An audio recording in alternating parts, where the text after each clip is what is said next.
যার যেমন চিন্তা ভাবনা তার তেমন কাহানি। কেউ পাখিদের জন্য রাখে বন্দুক তো কেউ রাখে পানি। আপনি যে স্কুল থেকে আসেন সেই স্কুলে তো এইটাই ভরে দেওয়া হয়, আপনার মগজে এইটাই ভরে দেওয়া হয় মুসলমান সম্পর্কে। আপনি মুসলমানের তো আর কিছু দেখতে পান না, মুসলমানকে চোর দেখতে পান, মুসলমানের লুঙ্গি দেখে আপনি বুঝে যান, মুসলমানের পোশাক দেখে আপনি বুঝে যান। কিন্তু আপনি এপিজে আব্দুল কালামকে কোনোদিন দেখেননি, আপনি বীর আব্দুল হামিদকে কোনোদিন চেনেননি। বিশ্বাস করুন, আপনি মৌলানা শওকত আলী, মৌলানা মোহাম্মদ আলীকে চোখে কোনোদিন দেখেননি, আপনি মৌলানা ফজলে হক খায়রাবাদীকে কোনোদিন তার ইতিহাস পড়েননি। বিশ্বাস করুন, এদেশের জন্য কাঁধে কাঁধ লাগিয়ে লড়াই করনেওয়ালা 30,000-এর উপরে আলেমে দ্বীন যাদের লাশকে দিল্লির রাজপথের প্রত্যেকটা গাছে টাঙিয়ে দেওয়া হয়েছিল, সেই মানুষগুলোর ইতিহাস সম্পর্কে আপনি কোনোদিন পড়েননি। মুসলমান যা করবে তাই দোষ, মুসলমান যেদিকে যাবে সেই দিকেই দোষ, মুসলমান যেদিকে যাবে সেই দিকেই দোষ। এতদিন আমাদেরকে গালি দিত যে মুসলমান বেশি বাচ্চা পয়দা করছে, বেশি বাচ্চা পয়দা করছে। কিন্তু মনে রাখবেন, দুদিন আগে আরএসএস এর প্রধান মোহন ভাগবত তিনি বলেছেন যে দেশের পপুলেশন রেট নিচের দিকে যাচ্ছে, টিএফআর রেট নিচের দিকে যাচ্ছে, সেই জন্য দেশের মানুষের উচিত 2-এর অধিক সন্তান নেওয়া। কত বুঝতে পারছেন? অথচ সেই আরএসএস এর পোষ্যপুত্র বিজেপির প্রধানমন্ত্রী তিনি লোকসভা নির্বাচনের আগে ময়দানে দাঁড়িয়ে বলেছিলেন যে মুসলমানেরা হিন্দু মেয়েদের মঙ্গলসূত্র চুরি করে, আপনার কোন একটা রাজনৈতিক দল সে হিন্দু মায়েদের মঙ্গলসূত্র চুরি করে বেশি বাচ্চা পয়দা করনেওয়ালি মুসলিম মায়েদেরকে দিয়ে দেবে। বলুন না নাউজুবিল্লাহ। আমাদেরকে চোর বলেছে, আমাদেরকে ছেঁচড়া বলেছে। কথা বুঝতে পেরেছে? আসলে যার যেমন চিন্তা ভাবনা তার তেমন কাহানি। কেউ পাখিদের জন্য রাখে বন্দুক তো কেউ রাখে পানি। আপনি যে স্কুল থেকে আসেন সেই স্কুলে তো এইটাই ভরে দেওয়া হয়, আপনার মগজে এইটাই ভরে দেওয়া হয় মুসলমান সম্পর্কে। আপনি মুসলমানের তো আর কিছু দেখতে পান না, মুসলমানকে চোর দেখতে পান, মুসলমানের লুঙ্গি দেখে আপনি বুঝে যান, মুসলমানের পোশাক দেখে আপনি বুঝে যান। কিন্তু আপনি এপিজে আব্দুল কালামকে কোনোদিন দেখেননি, আপনি বীর আব্দুল হামিদকে কোনোদিন চেনেননি।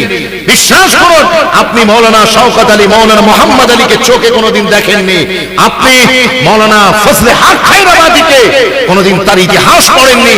বিশ্বাস করুন, এদেশের জন্য কাঁধে কাঁধ লাগিয়ে লড়াই করনেওয়ালা 30,000-এর উপরে আলেমে দ্বীন যাদের লাশকে দিল্লির রাজপথের প্রত্যেকটা গাছে টাঙিয়ে দেওয়া হয়েছিল, সেই মানুষগুলোর ইতিহাস সম্পর্কে আপনি কোনোদিন পড়েননি। আপনি তো মুসলমান দেখেছেন এইরকম, আপনাকে দেখানো হয়েছে মুসলমান, আপনার চোখ থেকে কমিউনিজমের চশমাটা খুলে ফেলুন, সাম্প্রদায়িকতার চশমাটা খুলে ফেলুন। চশমা যেমন আপনি দুনিয়াকে দেখবেন তেমন। দেখুন, চশমাটা খুলে ফেলে দেখুন না, দেখবেন মুসলমান সত্যিকার অর্থেই দেশের জন্য জান পর্যন্ত দিয়ে দিতে রাজি আছে। তার কারণ মুসলমান এই দেশের জন্য আগেও জান দিয়েছে, প্রয়োজন পড়লে আবারও দিতে আছে, প্রস্তুত আছে। বলেন না ইনশাআল্লাহ? আর একটু জোরে বলুন না ইনশাআল্লাহ? আমরা মানুষকে উদ্বুদ্ধ করছি দেশের জন্য, মহাব্বত, ভালোবাসা, ভাইচারা রক্ষার জন্য। আর এক শ্রেণীর মানুষ তারা আমাদেরকে কি অবস্থায় গালিগালাজ করছে। আমাদের আর দ্বিতীয়বার এখান থেকে হিজরত হবে না, এখান থেকে আমরা কোথাও হিজরত করব না। যাদের ভালো লাগবে না তারা অন্য জায়গায় চলে যাবে। মুসলমান মরে যাবে, ভারতের মাটিকে সিনাই নিয়ে কবরে শুয়ে থাকবে। জোরে বলুন না? তুমি লাখো কোশিশ করে নাও, যত পারো তোমার চেষ্টা করে নাও, মুসলমান এই দেশ ছাড়বে না। কারণ এই দেশের জন্য তারা রক্ত দিয়েছে, আবার বাঁচাতে প্রয়োজনে এই দেশের মাটিতে টিকে থাকতে তারা আবার রক্ত দেবে। কত ঠিক না বল? বিশ্বাস করুন, কারণ এই দেশে খাজা গরিবে নওয়াজকে আমার রাসূলুল্লাহ পাঠিয়েছেন। আরেকবার জোরে বলবেন না? খাজা গরিবে নওয়াজকে কে পাঠিয়েছেন? আমার রাসূল পাঠিয়েছেন। পৃথিবীর এতগুলো দেশ থাকার পরেও আমার নবী খাজা মঈনুদ্দিন চিশতিকে পাঠালেন হিন্দুস্তানে পাঠালেন। আমাদের মতো অমানুষগুলোকে মানুষ করার জন্য খাজা সাহেবকে পাঠিয়েছেন। আমাদের মতো বেদিনগুলোকে দিনদার বানানোর জন্য খাজা মঈনুদ্দিন চিশতি হুজুরকে এদেশে আল্লাহ, এদেশে রাসূলুল্লাহ পাঠিয়েছেন। বিশ্বাস করুন, আমি আপনাদেরকে বলছিলাম মোহন ভগবতের কথা। তার নেতারা বলছে 2টোর বেশি সন্তান থাকলে গভর্নমেন্টের কোনো স্কিম পাবে না। আর এখন মোহন ভগবত তিনি বলছেন যে বেশি করে বাচ্চা পয়দা করো, কারণ হিন্দুস্তানের পপুলেশন রেট নিচের দিকে যাচ্ছে, জনসংখ্যা কমে যাচ্ছে। কথা বুঝতে পেরেছেন? আপনারা জানেন পৃথিবীর বিভিন্ন দেশে জনসংখ্যা কমে যাচ্ছে। রাশিয়ার মতো এত বিশাল বড় দেশ, এত বিশাল বড় আয়তনের দেশ, মাত্র 14 কোটি পপুলেশন। কথা বুঝতে পেরেছেন?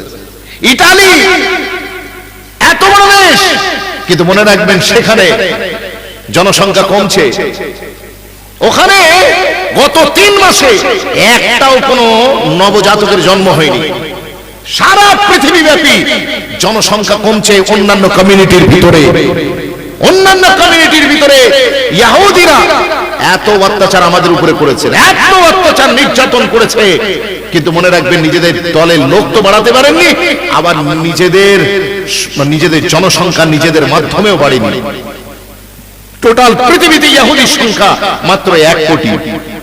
রাশিয়াতে একই অবস্থা, ইটালিতে একই অবস্থা, জাপানে সংখ্যা বাড়ছে না। কথা বুঝতে পেরেছে? সব জায়গায় পপুলেশন নিচের দিকে যাচ্ছে, এমনকি আমাদের হিন্দুস্তানেও জনসংখ্যা নিচের দিকে যাচ্ছে। আপনি খোঁজ করলে দেখতে পাবেন পৃথিবীর মুসলমান বাদ দিয়ে বাকি অন্যান্য কমিউনিটির প্রজনন ক্ষমতা কমে গিয়েছে। এখন কারোর যদি বাড়িতে মুরগি আন্ডা না দেয়, তার জন্য কি মুসলমান দায়ী? কারোর গোয়ালে গরু যদি দুধ না দেয়, তার জন্য কি মুসলমান দায়ী হবে? আপনি যদি অক্ষম হয়ে যান, তা আমরা মুসলমানেরা কি করতে পারি? ইহুদিরা সারা পৃথিবীতে মুসলমানকে নির্মমভাবে হত্যা করেছে, এখনো হত্যা লীলা চালাচ্ছে। ফিলিস্তিনের সরজমিনে আমাদের মায়েদের উপরে, আমাদের বোনেদের উপরে, আমাদের ভাইগুলোকে, আমাদের কচিকাঁচা মাসুম বাচ্চাগুলোকে নির্মমভাবে হত্যা করেছে। তারা আমাদের উপরে বোম মেরেছে, আমার আল্লাহ তাদের জায়গা মতো বোম মেরে দিয়েছে। কথা বুঝতে পেরেছেন না? বিশ্বাস করুন, আমি আপনাদেরকে যে বিষয়টা বোঝাতে চাইছি, আজ চন্দ্রবাবু নাইডু ভারতের, তিনি বলছেন বাচ্চা পয়দা করো। স্ট্যালিন তিনিও বলছে বাচ্চা পয়দা করো। আর আমার নবী তো 1500 বছর আগে ঘোষণা করে গিয়েছে, তুজাব্বিসুল বাদুদাল বাদুদা ফাইন্নী মুকাসিরুম বিকুমুল উমামা।